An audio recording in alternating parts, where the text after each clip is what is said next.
I'll go to the next point. Boiler effect of unburned carbon losses. Apart from the controllable losses of dry flue gas, unburned carbon losses also controllable. This is indicative of poor combustion. It is a clear indicative. We were talking about 3Ts. If 3Ts are not appropriate, it will result in this. Pakka. Coal fineness has a direct bearing. Combustion retention time has a direct bearing. Turbulence has a direct bearing. So sometimes we call them in general power plant operators call it as ignition loss also. Generally, boiler manufacturers for giving the guarantee, they will specify what will be the unburned carbon loss. You don't get confused for unburned carbon percentage, unburned carbon loss. They are two different. If bottom ash has got 3 to 4% or 5% of unburned carbon in the ash, or fly ash has got 1%, that they result into loss due to unburned carbon presence in the ash. So that is a pure carbon. It is not coal. My dear friends, remember there is a difference between coal and pure carbon. Carbon CV is 8,000 kilocalories per kg. Higher the unburned carbon in flue gas, in fly ash and bottom ash, you are directly losing carbon at 8,000 kilocalories, approximately 8,000 kilocalories per kg. So higher the ash content, higher the unburned, higher will be losses. So improve your combustion through various optimizations which we are discussing, and attend to the mill problems, reduce 50% retention, and maintain the burner conditions. That also affects. And 3Ts, you have to have optimize the air, optimize the fuel flow, air fuel ratio. With this, all these things, you have to continuously monitor and reduce the unburned carbon loss. You can calculate. Just I'll give word of mouth. I can tell you. Suppose ash has got 40%, coal has got 40% ash. Now you are burning, let us say, 100 tons of coal. Ash will be 40%. In a typical polarized fuel boilers, it is 80% is fly ash and 20% is bottom ash. So 40 kg, 40 tons ash, 40 into 20%, 8 tons bottom ash, 32 tons fly ash. Now let us say 32 tons fly ash, you have 1% carbon. You calculate how much is the carbon loss, 32 tons, 1%. And you calculate 8 tons of bottom ash with 4% or 5% unburned carbon. So you get this quantity, this carbon, you convert into coal. Suppose let us say approximate analysis says my coal is 35%. So 1/3 carbon is, suppose you get 100 kg of carbon is lost. So coal will last 300 plus kg. So add financial losses. You will get very surprising results. I forgot. I'm sorry. I could have displayed one calculation on this. It is just you can calculate 32 tons of fly ash with 1%. How much it is coming? 3.2 tons. 0.32 tons of carbon, let us say. Bottom ash 8 into 0.4. 0.7 tons of carbon, you convert into coal, it is, let us say, 3 times. 2.1 tons of coal. 2.1 tons of coal cost is, how much you can say? 3,500 rupees. So I just gave you example. If you burn, I'm talking about 100 tons. So if you burn for 400, 500 tons of coal in a boiler, and with type of this unburned carbon, it is total loss, and drain our revenues a large extent. Hence, unburned carbon loss are to be brought to as minimum as possible. Typically less than around 1.25 to 2% in bottom ash, around 0.5% in fly ash. Okay, below that, if you go, may not be able to go also. So, but certain plants are going below that also. But you have this limit. never cross this, you will lose revenue simply. Anyhow, excess air optimization will discussed. Then I'll go to CO. It is a direct indication of one inefficient combustion. So 5,600 kilocalories of heat is lost if 1 kg of CO is formed. But excess CO is not monitored, or let us say we have excess air so much that CO is not formed. That may be as also a loss, because very high excess air leads to dry flue gas loss and poor combustion, less temperatures. So you have to strike a balance between these two with O2 optimized to such extent, excess air optimized to such extent, CO is just visible. CO is just visible. That is the best optimum. That depends on, that is a practical thing which needs to be done on day-to-day basis. If probe is there, probe. Otherwise, if CO probe is not there, procure it and install it.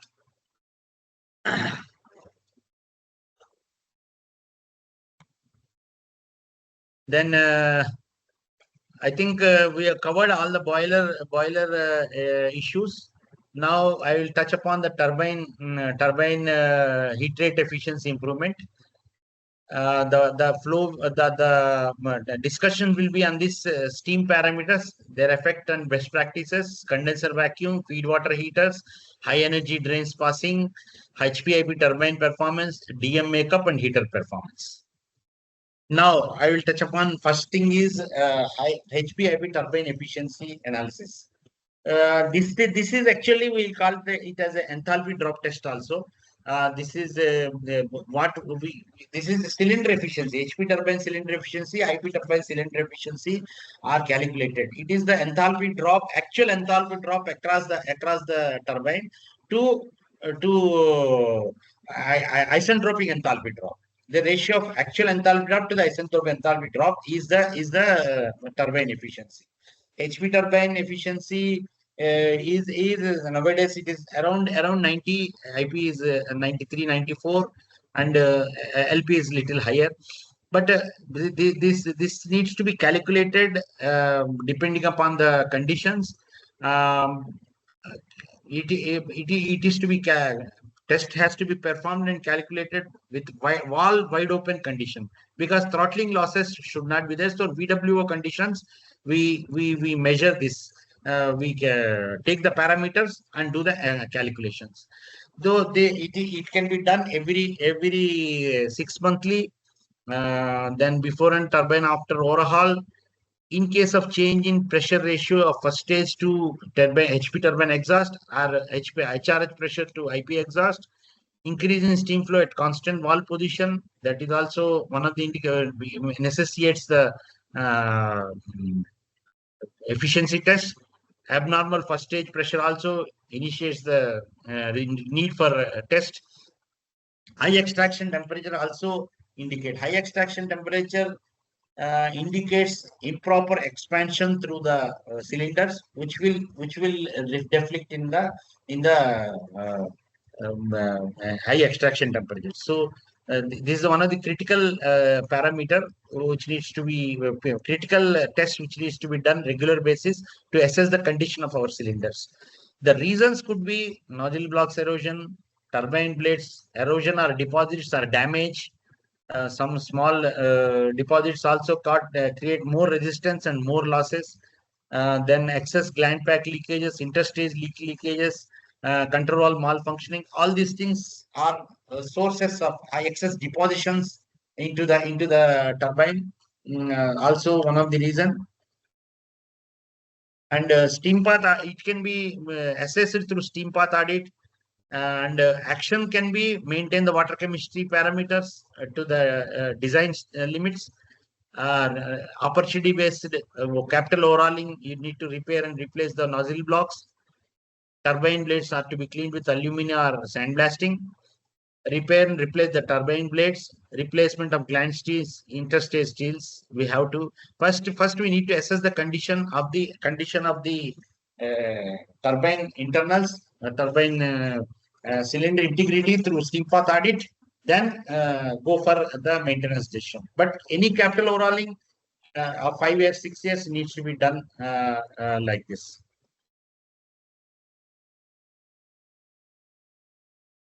Why? I'll just touch upon why we don't do LP turbine efficiency. It is not uh, because LP turbine operates in a wet zone. Let us say some last stages of the LP turbine operate in with mixed steam, water and wet zone, I can say. Because of that, determination of the enthalpy without knowing the dryness fraction will be difficult. So enthalpy efficiency test cannot be done on LP turbine. However, it can be done through fill top exercise, through if CW flow measurement is available, accurate availability is there, then we can calculate through Mollier chart. We have to plot the turbine expansion curve, and through iteration, you have to come to the exhaust point. Then you have to calculate the power output with mechanical efficiency and match with the generator output. Once you are able to do this, you can fairly assess, but it's a tedious exercise.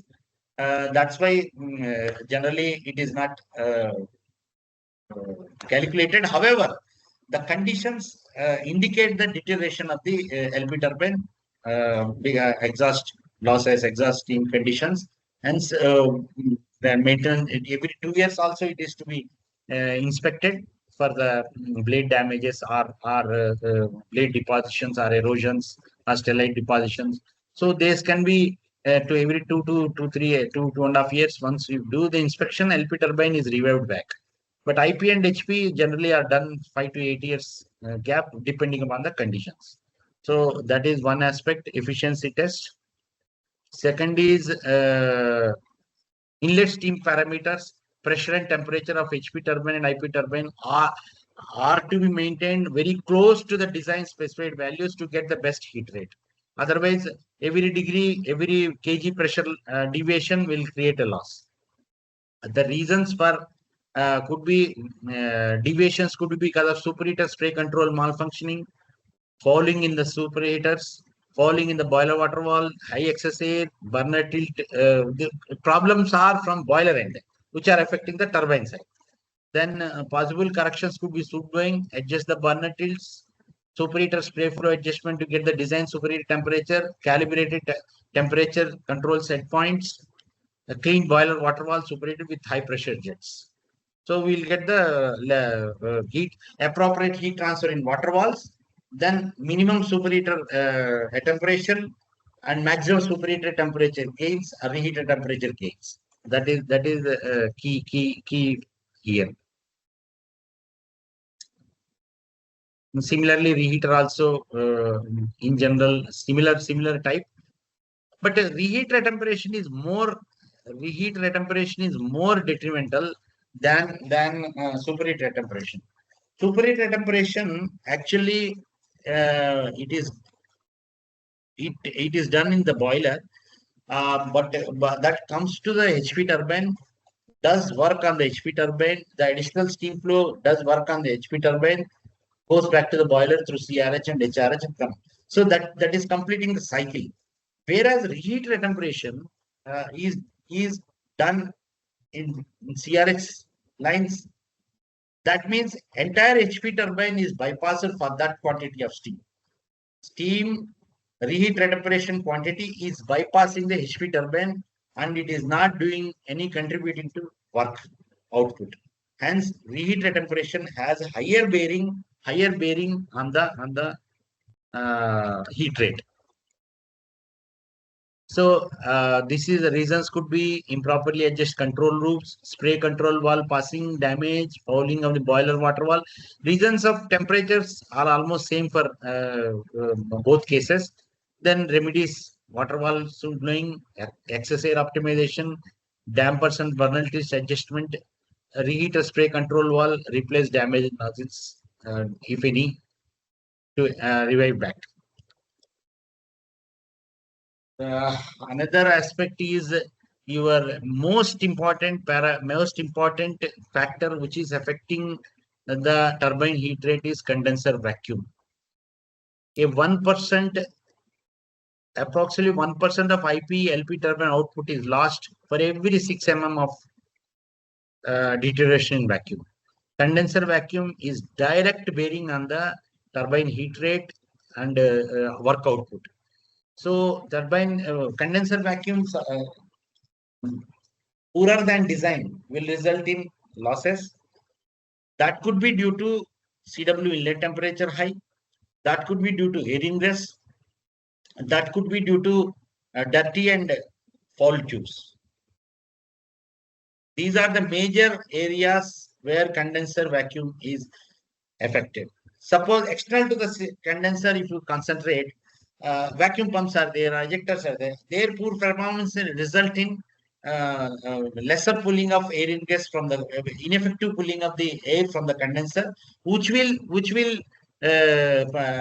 reduce the condenser vacuum. So, my dear friends, 1 mm of air blanketing on tubes is equivalent to 16 meters of copper resistance. You can imagine the 1 mm of air blanketing on the condenser tube will result in poor heat transfer, very poor heat transfer.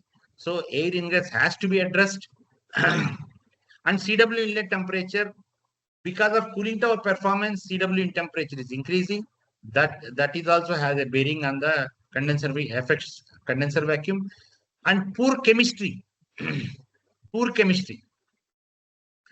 Cooling water is circulated inside the tube. If chemistry is not appropriate, if cycle of concentration is not appropriate, if chemical dosing is not appropriate, then what happens? It will form a deposit inside the tubes.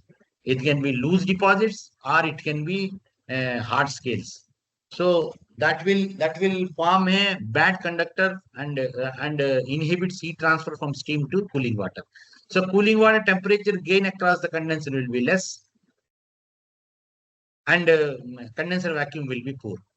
Suppose air ingress is more, air ingress into the system is more. Now the air ingress also forms a blanketing and acts as the bad conductor for heat transfer between steam and water. Air ingress has to be addressed by walk down survey, or any high helium leak test also can be used, or you can assess the air ingress from the vacuum pump rotameter. If rotameter is commissioned, just you can charge it and see how much air ingress is. Generally, as a thumb rule, less than 20 kg per hour is gives okay. However, if it crosses, sometimes it goes to 100 plus 100 plus 150, then condenser vacuum cannot sustain. It will be deteriorated. So what we have to do is analyze the condenser performance through deviation due to CW temperature, deviation due to CW flow, deviation due to air ingress, deviation due to CW flow and heat load also. If suppose your condenser operating at certain parameters, heat load, if it is increasing because of the high energy drain passing or any excess drain is dumped into the condenser, then also condenser vacuum gets affected. So we need to monitor condenser vacuum on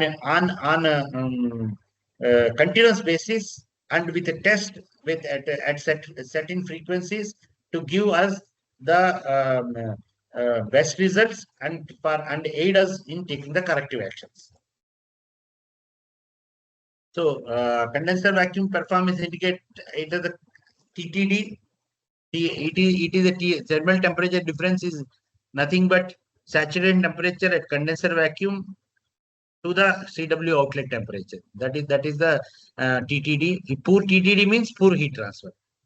Poor heat transfer means condenser vacuum deterioration.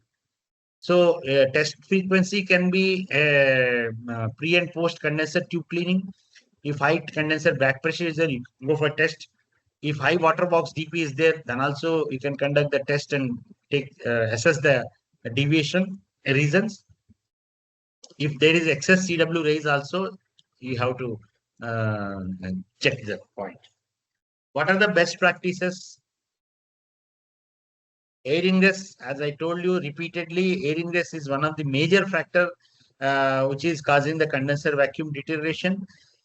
If how it can be, if you start standby vacuum pump, if condenser vacuum improves, it indicating that additional air ingress, or air ingress operating vacuum pump may be not performing well, which is unable to pull out the air from the condenser. So there, any one of the reason could be there. So that we can check whether existing vacuum pump is poorer or vacuum it is very high. Air ingress is high. Checking the airflow through rotometer provided on the vacuum pump exhaust. That also is you can every shift you can see. This is a simple mechanism. Simple one, you have to charge, open inlet and outlet valve, close the bypass valve, and do the test. And so there is one indication: air suction depression temperature, vacuum pump inlet temperature. If you can measure, and generally it should be very close to condenser saturation temperature at condenser vacuum, steam saturation temperature, condenser vacuum. If vacuum suction air inlet temperature is uh, falling substantially, let us say 6, 7, 4 to 7 degrees centigrade, then it indicates yes, there is some air ingress into the system, unwanted air ingress into the system, and it is cooling up the inlet temperature picture at vacuum pump suction. This is called air suction depression temperature. If then helium leak test can be conducted. Online helium leak test can be conducted and see, identify the points and attend to them. Then it is a very good technique, easily adaptable, and not a very costly affair also. Even some plants have got their own equipment, and efficiency department does this test. And otherwise, helium leak test is done before and after overhaul. And then condenser flood test is one of the, during shutdown only it can be done. Condenser flood test to be conducted by filling the tube, the condenser up to tube nest above a feet, 1 meter above, 1 feet above tube nest, and see the leakages in the system and attend.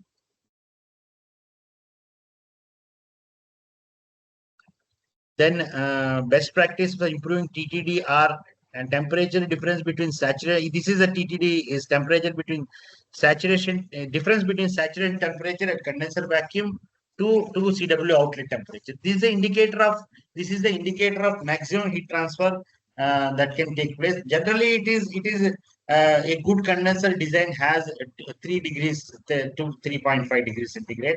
However, it depends on design to design. Just I am offend that is good. But if it is going 6, 7, 8, then it is vacuum. It indicates clear-cut indication of poor heat transfer. Uh, Air ingress results in poor heat transfer also. CW and steam through tubes deterioration, condenser vacuum. Scales and deposition also will inhibit the heat transfer. That is also to be seen, for which chemistry is responsible. Tube deposition inside scales deposition, scales are deposition inside the tube means chemistry of CW water is not proper. Nothing, no conclusion other than this. Chemistry parameters are to be maintained. If suppose your plant policy is to operate COC 5, you have to have stringent chemical control on the cooling water system. If you are having operation at 3, accordingly, chemical regime has to be adjusted. So this is a must and very vital for our vital parameters for our chemistry. Man has to own this process. He has to own this, because formation of deposition under the condenser vacuum condition, under the operating condition of condenser, like let us say 45 to 48 degrees centigrade, it is deposition formation peaks. Simply, it will not take much time to show you that depositions have taken place. So chemistry has to be maintained properly. Then another point is DM water. DM water is one of the parameter which is adding to where generally DM water is added to condenser hot well. That because it has to be preheated across all the cycle and goes to the boiler. Now you see 1 ton addition of 1 ton addition of DM water for if it is passing through all the feed water heaters, LP heaters, HP heaters, and going to the boiler, it has to be heated to that temperature. Suppose earlier X tons of steam is going, now X plus 1 is going.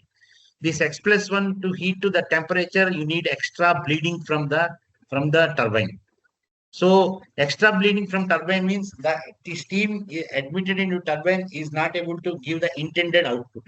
So hence DM water makeup has to be as minimum as possible. It has to be as minimum as possible. Best operating plants are having DM water consumption as 0.3 to 0.5% of MCR conditions. My dear friends, 1% of DM water consumption increase will have impact of 20 kilocalories approximately on the cycle efficiency, cycle heat rate. So you can imagine. Now the sources of DM water losses, because this is a theory as DM water is bad. Now sources. Our first source is boiler, CBD, continuous blowdown. So once again, boiler operation and chemistry man comes into picture. Then other than that, leakages or auxiliary steam consumption. Suppose if it is ejector, it will have consumption. However, nowadays ejectors are rarely used. However, for old plants, ejectors are used. So ejector performance, ejector steam outlet has to be monitored. Second thing is leakages. All the leakages have to be plugged. This can be done only through walk down survey. People have to go through the shift people have to walk down, maintenance people have to walk down across the boilers, turbine areas, and find out any leakages, safety valve passing, wall passing, flange leakages, and a steam trap passing. Some steam trap you must have seen, some steam traps in the boiler area, just continuously they are pushing out steam. That means that float has got disturbed and or damaged. It needs to be immediately attended.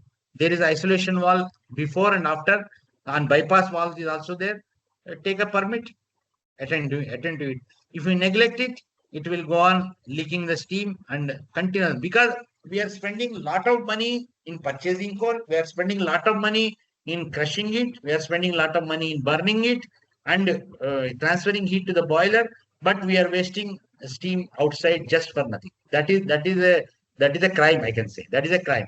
Hence, steam leakages, water leakages are to be addressed on priority, which will reduce the DM consumption. And then cooling tower performance. Cooling tower is one of the vital component. Some plants may be having, some plants may not be having cooling towers. Old plants or open cycle plant did not have these cooling towers. However, nowadays is a must, either NDCT or IDCT. Cooling tower performance indicators are range, approach, effectiveness, capability, and losses through cooling towers. So it is not, somebody may ask you, sir, which is better, natural cooling tower or IDCT? See, this is a decision to be taken based on the optimization. Rather, I can say if CERC regulations, CERC regulations specify 0.5% of additional auxiliary power consumption allowance for IDCTs. NDCTs is less, but NDCT construction wise, it is huge construction. 185 meters of plume has to be erected, hyperbolic or parabolic or hyperbolic. It is construction wise, it's a very difficult thing, but nothing prevents from selecting any one of these two. But it is normally NDCT generally preferred because it is a maintenance, fan maintenance can be completely avoided. Just only pump maintenance and fields maintenance is there. Other than that, IDCT is also good. However, it's a choice.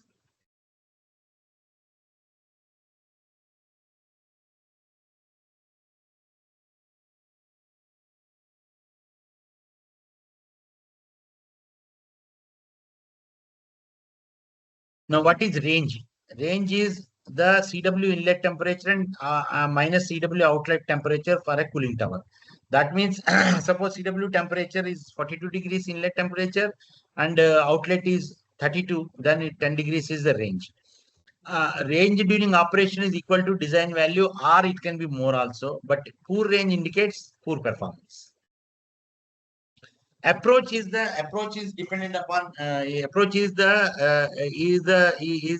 CW outlet temperature minus wet bulb temperature of the particular environmental conditions. Suppose if you have, that means it is an indicator of the relative humidity also.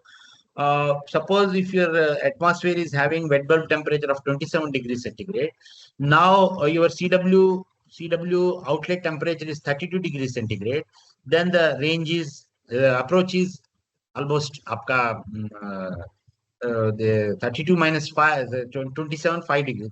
This is actually an indicator of maximum temperature up to which you can cool the cooling water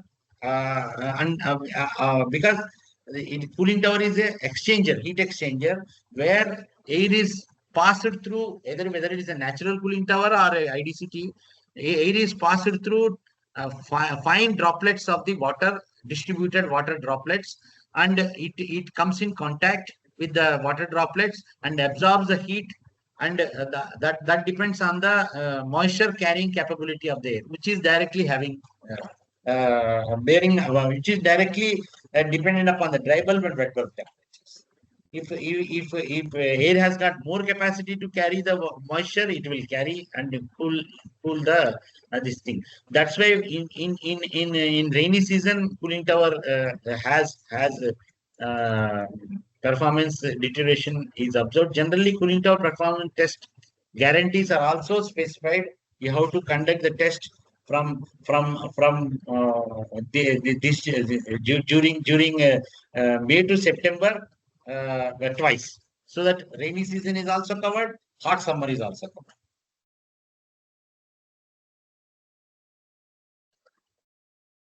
So coming to I think let's skip a few slides.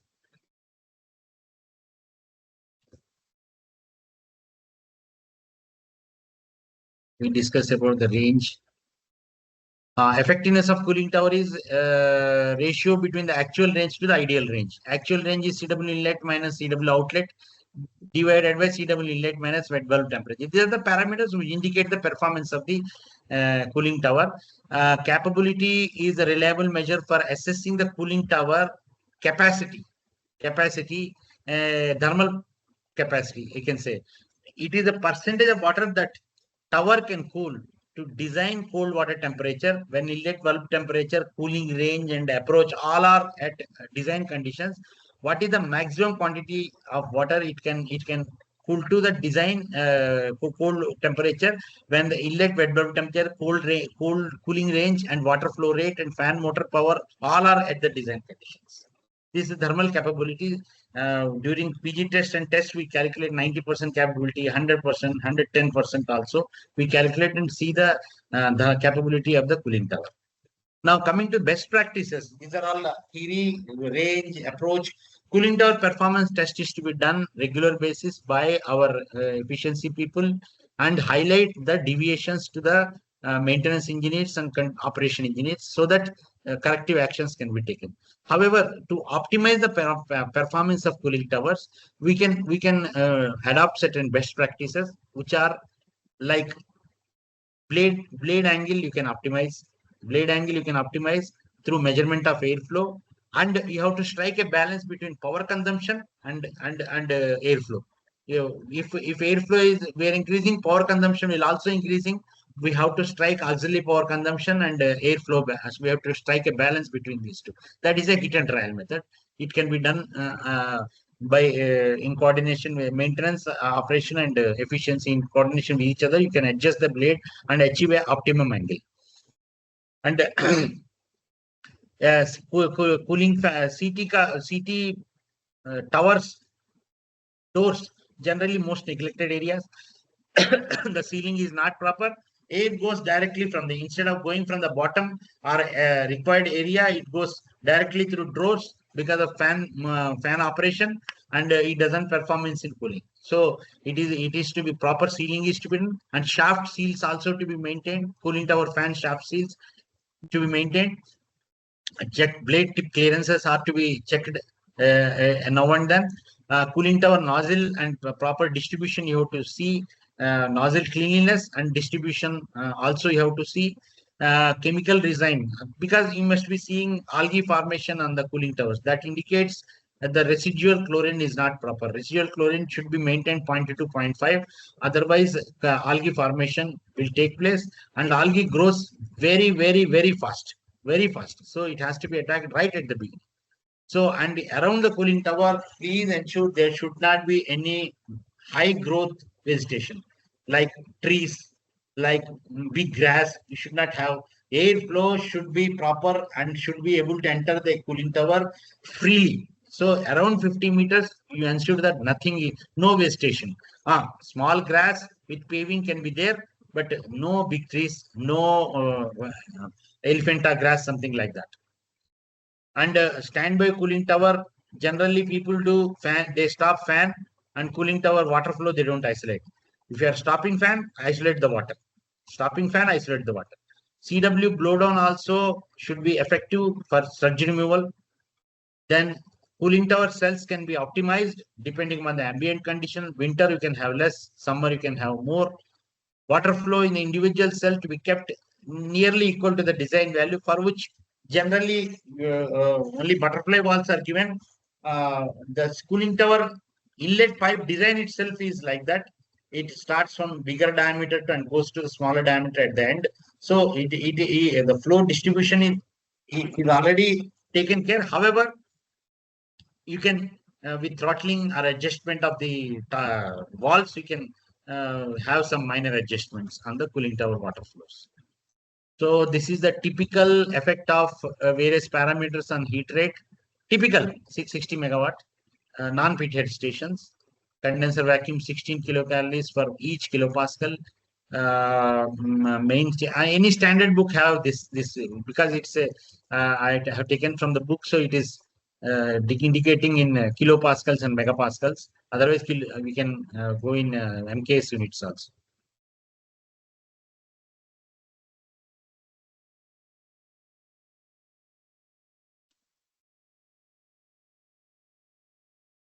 And auxiliary power consumption, this is one of the area we drain our money.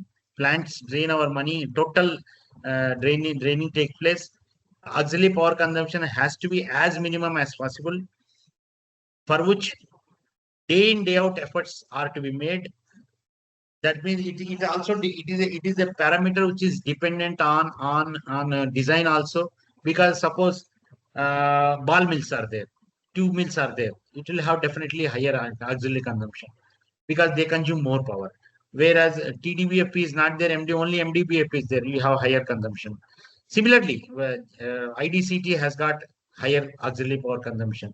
However, regulations specify the limits of auxiliary power consumption, allowable auxiliary consumption.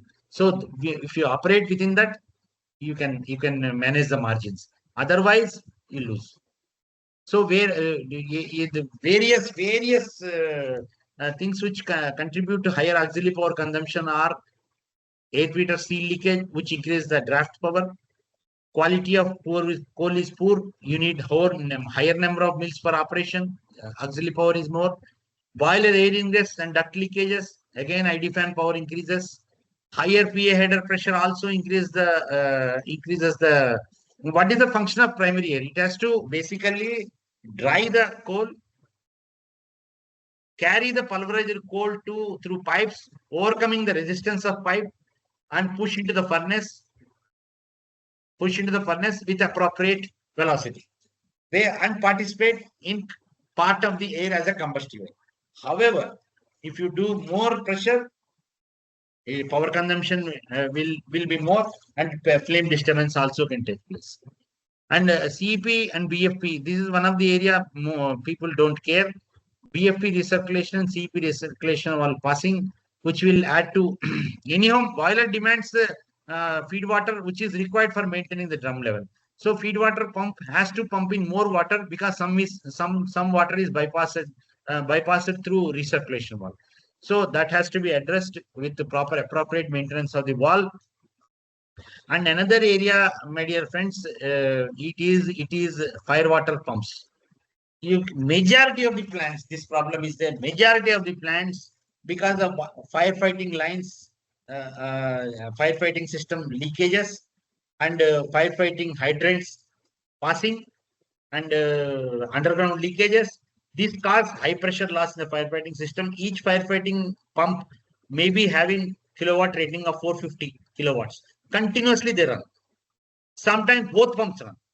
Okay, one pump running. Normal firefighting system has to be maintained through jacky pump. Pressure is maintained by jacky pump only. It is stopped whenever pressure drops a little. It starts and maintains the pressure and stops. Autos. However, many plants. I just don't. I have with conviction. I can say I have seen many plants everywhere. This is a problem. So leakages are to be addressed. Either laying the pipeline overground or giving a pipeline cathodic protection. You have to address the leakages. And fire water, normally what happens, our workmen, they take bath inside the plant itself. Generally, coal handling area, ash handling area. That they open the fire nozzle, fire hydrant, take the bath, cool bath. Then while closing, they neglect. And because it is high pressure, so he cannot control, so he opens it partially. By the time he wants to close it 2-3 times operation, the wall gets damaged. So it continuously passes. So there should be a drive. There should be a drive to ensure closure of all hydrant valves unnecessary. You provide them some taps, normal service water taps. That will help. And attend to the underground, identify the underground leakage, attend to them. Walk down survey is the best solution for these type of things. Walk down, identify the leakages, identify the wastages, close them. And another area of concentration you need to do is coal handling plant. You must be seeing coal belts running idle without feeding the coal to, because of people are not aware and people are not monitoring. So continuous running of the belts, idle running of the belts is also adding to the power consumption. Coal handling utilization factor you have to calculate. Coal handling utilization factor. Running hours to the coal fed. That will give indication. If good plants have utilization factor up to 70%. And if you operate less than 50%, I think you are doing a crime, I can say. So kindly address the coal handling plant problems, idle running hours of the coal handling plant. Normally, coal handling plant is designed for 2-shift operation. 2-shift operation. Why can't we achieve it? Because of poor O&M practices, we lose slowly the performance of coal handling plant. So continuous three shifts it runs, and continuous 3 shift 2 belts. We got trapped into vicious circle. Once we got trapped into this vicious circle, we cannot come out. So any deviation you observe, start attacking them initially, very initial stage itself. Then non-optimal operation of CT fans. Whenever it's not necessary, we run more fans. That is a wastage. CW pumps, winter time, you can stop. Then equipment performance deterioration, because specific energy consumption of major equipments have to be measured or calculated by efficiency department and highlight the problems. PFP cartridge is not deterioration is there, then it will consume more power for delivering same. Similarly, CEP internals, CW internals, even CW say we are going for shaving off the stage, unnecessary auxiliary power, or VFD installation, they are doing that. And CW Korakot, even fire water pumps also people are adapting to this type of thing. So these are the areas where we need to auxiliary power consumption just overnight it will not come down. It has to be attacked day in day out. Even lighting. Suppose winter, okay, winter morning 6:37 light comes. Let us say, depending upon the area. In Calcutta, it is early. In Western zone, it is late. So depending upon the environment and location, you have to optimize your on-off automatic on-off lighting system accordingly. Time has to be set, and inside the plant also, wherever plant unnecessary lighting has to be switched off. It is also very, and in this sodium vapor lamps, now they are gone. Everybody is going for LED. If your plant is not doing that, do it immediately. It will give good results. It will give very good results. Return on investment will be in very less period. If a 2000 megawatt plant entire, so if it is the old sodium vapor lamps can be replaced with LED lamps, you can see the wonders. So that has to be addressed, and auxiliary power consumption monitoring through real-time basis through energy monitoring management system. MDBF running hours has to be monitored. MDBF contributes to maximum. It has to be a KPI for KPI for turbine maintenance engineers and operation maintenance. MDBF running hours are to be minimized. Performance equipment performance test regularly to identify the deterioration, the specific energy consumption. You have to monitor. Any problem is there, maintenance intervention is required. Do it. SCHP utilization you have to monitor. Switching to LEDs, installation of VFDs at careful after a careful cost benefit analysis. Some fans, some equipment you can install VFDs and control the power consumption. Optimization of CT fans.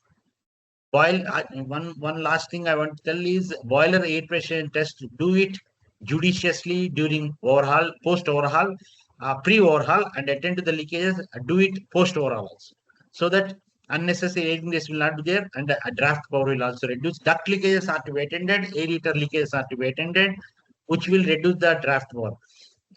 500 megawatt typical. If it is good duct maintenance and seal maintenance is done, you will save not less than 1 megawatt. 1 megawatt in auxiliary power, 1 megawatt in draft power. A 210 megawatt station unit will have at least 400 kilowatt saving if it is good done. That's why sometimes I ask my boiler people how much duct tonnage has been done maintenance during overhauling. That will give a fair good indication ki kitra kaam kiya hai. So seals also to be aerator seals also contribute seal leakage. So all these factors are to be addressed to control the auxiliary power consumption. And energy audit has to be done. Various various sections energy audit mandatory is also there. Energy auditors or internal energy auditors can perform, and there is a mandatory energy audit to be done, and report is submitted to BE. So that also gives fair, very good high energy indication on high energy consumers. Address them.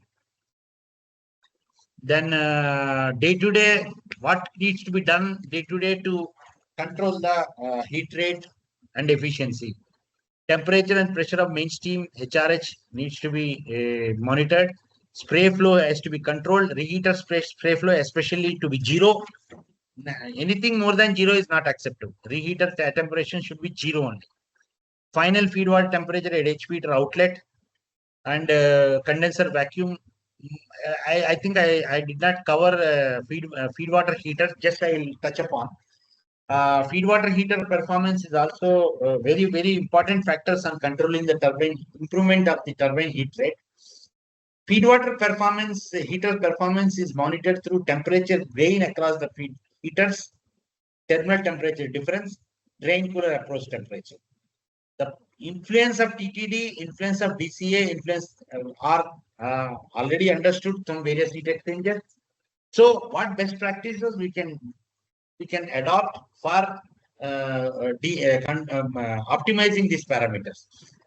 you can DCA can be optimized with heater levels, heater modulation. It's a heat and trial method. You can modulate the heater levels and achieve best possible DCA. It is to be done by operation engineers and efficiency engineers.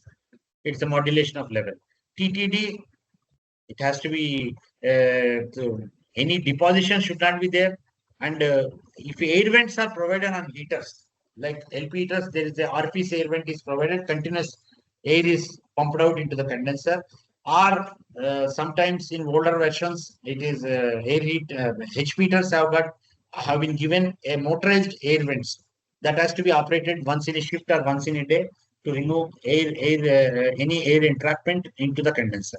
So that type of practices needs to be done to improve the heater. Parting plane leakages are to be checked during shutdown. If a feed water outlet temperature is not from any particular heat is not desired level, go and after all other parameters are okay, then go for inspection of the heaters. And need place replacement of bundles, two bundles, but it is a very costly affair and once in a lifetime affair. So that may not be necessary. However, if performance deterioration is severe, we may have to take that decision also. Then DM makeup monitoring, flue gas exit temperature monitoring, unit auxiliary power consumption monitoring, CHP utilization factor, auto cutoff cutting of the lights, fine tuning of important control loops for optimization, periodic audits and gap analysis. These are the day-to-day. One thing I want to reiterate: efficiency is not achieved. Improvement is not achieved in a day. It is a day in, day out, continuous effort. If you are in a shift duty, go for a walk down during the shift. Identify some points. Maybe some points. Some vent may be passing. Some wall may be leaking. Some compressed air leakage. Somewhere some instrument may be leaking. Highlight it, attend to it. Because compressed air is also one of the major factor which is eating away the auxiliary power consumption. Loading, unload doesn't take place because of high leakages across the system, and which will add to the compressor doesn't get unload also, and even traps that moisture traps they just they don't function properly. Continuous passing is observed, so those points are to be attended. Sometimes you can have reduction in consumption through optimization of service air pressure, because service air generally used in atomization only. That too, whenever the light up is taking place. Otherwise, it is used for cleaning purposes. So service air can be optimized. Low pressure can be used, but one point is there: if service air is taken as a standby in case of instrument air outage, then don't do that, because in case of instrument air outage is there, service air interconnection opens and charges the instrument air line. In that condition, we should not do that. Maintain the service air pressure also. Then testing frequency, I'm just touching TG cycle heat rate. Online monthly you can do, and then offline once in a year, offline instruments. Condenser test monthly and once in a year. Feed water heater test monthly and once in a year. Major equipment performance test 3 monthly. You can do turbine pressure survey 6 monthly, along with the HP IP cylinder efficiency. One point I forgot to mention in HP IP cylinder efficiency. It is very sensitive, very sensitive to temperature measurement. Pressure is not that influential on the efficiency test. Turbine cylinder efficiency. Temperature is most critical. So if you are doing the test with online instruments, have a calibration done and trend it. You use it for trending only, not for maintenance decision. Maintenance decision, you need to have offline measurement, and high accurate instruments should be used. Otherwise, a 1 degree deviation may cause hayward results. Maybe 1% also it will show the distribution. Isliye have a trending with online instruments, and with offline instruments, maintenance intervention decisions can be taken. Thermal insulation survey also to be done. 3 monthly day-rated drop test can be done for assessing the leakages. Other tests as mentioned in the slide you can do.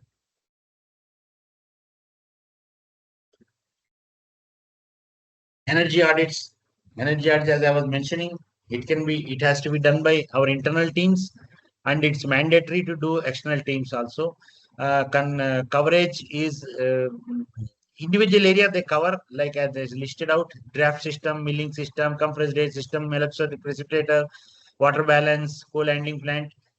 Depending upon the engagement of the contract, they cover all these things, and including thermal insulation and losses they identify, high energy consumers, and plant owners and plant operators have to attend to these problems.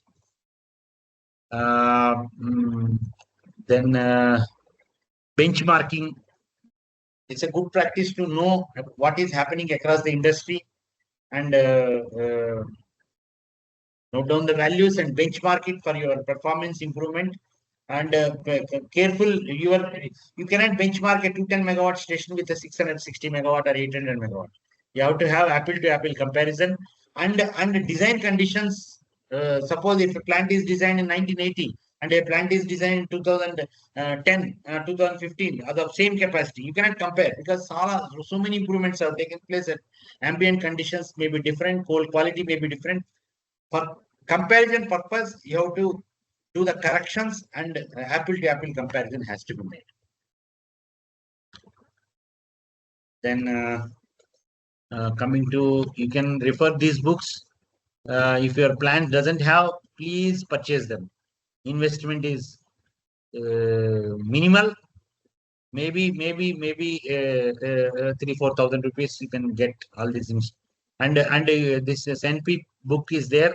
It is already, I think, public domain mein mil raha hai. You can take that SNP book. It's a very good book for performance calculations and day-to-day usage of the day-to-day improvements of the power plants. So what needs to be done as best practices, day-to-day monitoring, simple tests, what is the frequency, all are mentioned in the NTPC SNP book. You can just refer to that. Then A.B. Gill is a very good book. I personally possess it. Then Black and Witch, it's a power plant engineering, you can refer. And my dear friends, to conclude, I can say, what is the today's takeaway or adoption of best practices facilitate sustained high level performance. Measures for combustion optimization. Boiler operation is to be dynamically adjusted as per changes in fired fuel characters. Key for good combustion: right amount of excess air at right place. For efficient heat transfer in boilers, external ash deposition and flue gas flow distortion to be minimized. Cleaning of boilers should be appropriate. Soot blowing frequency has to be appropriate. And too much soot blowing is also detrimental. Don't do that. If soot blowing, it may improve heat transfer, but it may cause unnecessary impingement of. And soot blowing temperature is the most critical parameter. If water droplets go and impinge on the tubes, they will damage the tubes. So kindly, as per your plant operation, as per your soot deposition, you adjust the soot blowing frequency and maintain the soot blowing parameters. Maintain the soot. Drain temperature must be maintained. Soot blowing drain temperature must be maintained. Otherwise, wet steam goes into and droplets will hit the tube. Radiator performance monitoring is to be done, and corrective action needs to be taken. Turbine cycle efficiency and condenser vacuum has got a very significant effect on the turbine cycle efficiency. So please do take care of that, and comprehensive plant efficiency program एक बनवाइए, अपना efficient department को strengthen करिए. Generally कुछ plants में मैं देखा हूँ अपने experience से, people मतलब जिनके नॉलेज नहीं है एफिशिएंसी के बारे में, एफिनिटी नहीं है, उनको डालने से आपको हैंड होल्डिंग करना पड़ेगा. You have to do the hand holding and increase the knowledge of the people. And efficiency department and planning department are the ears and eyes of the management. They can highlight the gaddas, तो गड्ढास को आपको attend करने से plant performance रहेगा. Otherwise बहुत costly asset है, डिटेरेट कर जाएगा. And how much amount of investment you do, recovery very costly. Definitely installation cost itself is so high. Deterioration and recoup and R&M again a costly affair. So try to maximize your profits through optimizations and best practices adoption and improvement in parameters like auxiliary power reduction in auxiliary power consumption, coal consumption reduction, then optimization of combustion, unborn carbon losses, turbine performance improvement, condenser vacuum improvement. All these things you have to do and increase your top margin. One more thing, I like to mention. Some plant people have asked me very recently, if condenser vacuum is very high, very high, more than design. So I want to touch upon this point. If condenser, ये सबासी वाली बात नहीं है. Condenser vacuum is much higher. It is a loss basically, because annulus losses करके condenser का because condenser vacuum is very high, then volume of the steam is very high. Then volume of the steam is very high means annulus space in the LP turbine will be same, because it is already same space is available. So to flow through same space, steam has to go through very high velocity. Once it goes through high velocity, it carries away kinetic energy. So that is a loss. So it is a U-type curve. You can say it's U-type. If condenser vacuum slowly improves, efficiency improves, and at some point it started reversing. It's a inverse. It was U-type. So optimum condenser vacuum has to be maintained. And another thing is that if condenser vacuum is very high, moisture in exhaust will be very high, which is detrimental for the LP turbine blades. So control that also. So whatever best wisdom provided to me, I could share my experience. This within the optimum time, 3 hours, what are the best I could share, I have shared. Again, if as per the availability, we can cover some more topics like CFBC also. Somebody was asking. I will try to cover CFBC some other time. Thank you. I think chat box I will see. Please clear deerated drop test. Yes. I'll just touch upon this. Deerated drop test means you have to carry out cycle isolation completely, stop the makeup into the system, because deerater, we add to the DM water makeup to the condenser. It goes to regenerative heaters, deaerator, and HP heaters, and goes to boiler. Now, what is the percentage of leakages? What is the quantum of leakages? That also decides the quantum of DM water addition. Now, DM water addition, we can tonnage per hour we see on the monitoring our DCS. However, the quantum of leakages can be indicated by deerated drop test. That means we have to isolate the makeup to the condenser totally isolate the system. How much deerater, how many hours deerater can sustain, how many hours, minutes, whatever it may be. If leakages are higher, deerater level drops, because hot well level, if you maintain, deerater level drops. Because hot well is a small vessel, you cannot allow the level to drop there. So deerater level can be dropped. So deerater has to be makeup condenser has to be stopped, and it has to be isolated and observe what is the drop in deerater level and how much time it is taking place. That will indicate the system leakages. I think some more. Sir, what is the cause of different furnace chambers, same identical boilers, same other parameters? Because condenser, sorry, boiler temperature profile, there are several reasons. Basically, the flame distribution, furnace, mill performance, fineness, air distribution.